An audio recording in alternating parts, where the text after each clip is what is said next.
So hello, can I have you guys introduce yourselves? Yes. Hi, I'm Cupcake. And I'm Ladybug. But we were invited over to this, and I am a bit of a skeptic, but this thing totally has won me over. It was simply quite mind-opening, only because I never get to say things like, and then I was thinking thoughts about color in thoughts of color that have no language, because these are the things that you have to use to describe them.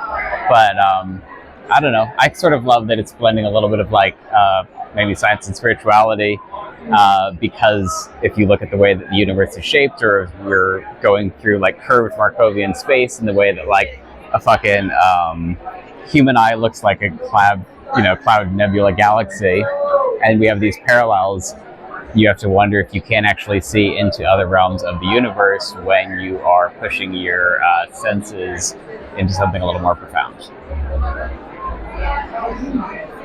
That's my story, and I'm sticking to it. I don't know that I have anything that could eloquently add to that. I had a very gentle and meditative experience. I felt that it was very easy to invite my body to relax. My mind was really focusing, but gently focusing on the lights and colors and shapes that were happening in front of me. And so inside of that, I very quickly reached a sort of meditative state.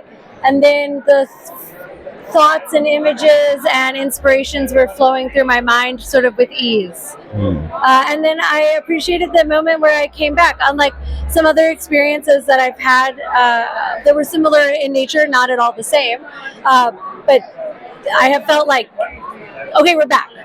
And with this, as soon as the lights stopped, I watched my mind and brain integrating the experience, the colors and movement sort of slowing down. And I felt I had a really gentle integration, and I feel very refreshed now. You're waking up in a different vibrational space than you started in, and you need a second to acclimate back to life as the way you previously saw it. And it was such a gentle acclimation, though. It was so nice. Like dropping into the journey, coming out of it, was all very gentle. I feel like, so for me, I like. No, I love this because you you're and I both able, really you're like able to talk intensity, about too. like, yeah, for sure.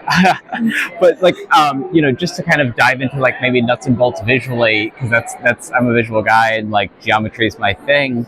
The sort of experience of having super specificity where your mind can almost recognize interference patterns that are crossing at particularly angles while having flashes of coherent light in complementary opposites is really like warming and happy. And then there's a moment at which you think that you know what's happening, and you're even cheering for some of them because you're like, I fucking love the green, yellow, give me pink, blue. And then suddenly they fade into, and it's all gone. And before you can really get into cheering for whatnot, etc., you've already dropped in or out. And so essentially it's kind of, the idea of meditation is not to think.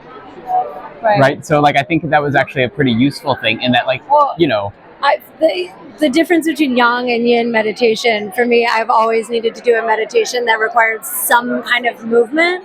I've never found that I could meditate in total stillness. It just, I appreciate that it works for some people. It just didn't work for me in the way that it's meant to. And so I believe in changing things and making them work for you. And I work best when my meditation allows me to align my breathing, thinking, mind, and then have a somatic experience. And because of the intensity and just incredible visual stunningness that was happening, my mind was able to kind of clue in on something and then relax deeper and deeper and deeper. It was a great experience. You could spend a year at the temple, or you could be a Westerner and just use a cheat code. Cheat codes. It's definitely a cheat code. Thank you so much. Is that good? That was amazing.